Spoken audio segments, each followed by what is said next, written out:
മലപ്പുറത്തും കേരളത്തിൻ്റെ മറ്റു ചില ഭാഗങ്ങളിലും അടുത്തിടെ ഉണ്ടായ ചില സംഭവങ്ങൾ കാണുമ്പോൾ മിണ്ടാതിരിക്കാൻ കഴിയുന്നില്ല. ക്ലാസ് റൂമിൽ കുട്ടികൾ ക്രൂരമായ ശാരീരികവും മാനസികവുമായ പീഡനങ്ങൾക്ക് ഇരയാകുന്നു എന്ന വാർത്തകൾ നമ്മൾ കണ്ടു. സത്യത്തിൽ നാളത്തെ ഒരു മുഴുവൻ സമൂഹത്തെയും സൃഷ്ടിക്കുന്നത് അധ്യാപകരാണ്.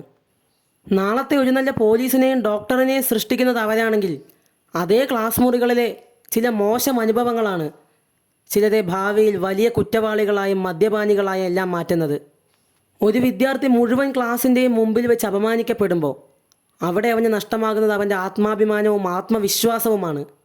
തിരുത്തൽ എന്ന പേരിൽ ഒരു വിദ്യാർത്ഥിയുടെ എല്ല് തല്ലി ഒടിക്കുക, മാനസികമായി തളർത്തുക പോലുള്ള കാര്യങ്ങളെ എങ്ങനെയാണ് ന്യായീകരിക്കാൻ കഴിയുക? നമ്മളെ സ്നേഹത്തോടെ ചേർത്ത് പിടിച്ച് വഴി നടത്തുന്ന ഒരുപാട് നല്ല അധ്യാപകർ നമുക്കുണ്ട്, എനിക്കുണ്ട്. അവരോടെല്ലാം ഒരുപാട് ബഹുമാനത്തോടു കൂടെ തന്നെ പറയുകയാണ്, ക്ലാസ് റൂം എന്നത് കുട്ടികളുടെ ആത്മാഭിമാനം നഷ്ടപ്പെടുത്തുന്ന ഇടമായി മാറരുത്, മറിച്ച് അവരെ ചേർത്ത് പിടിച്ച് വളർത്തുന്ന ഇടങ്ങളാകണം.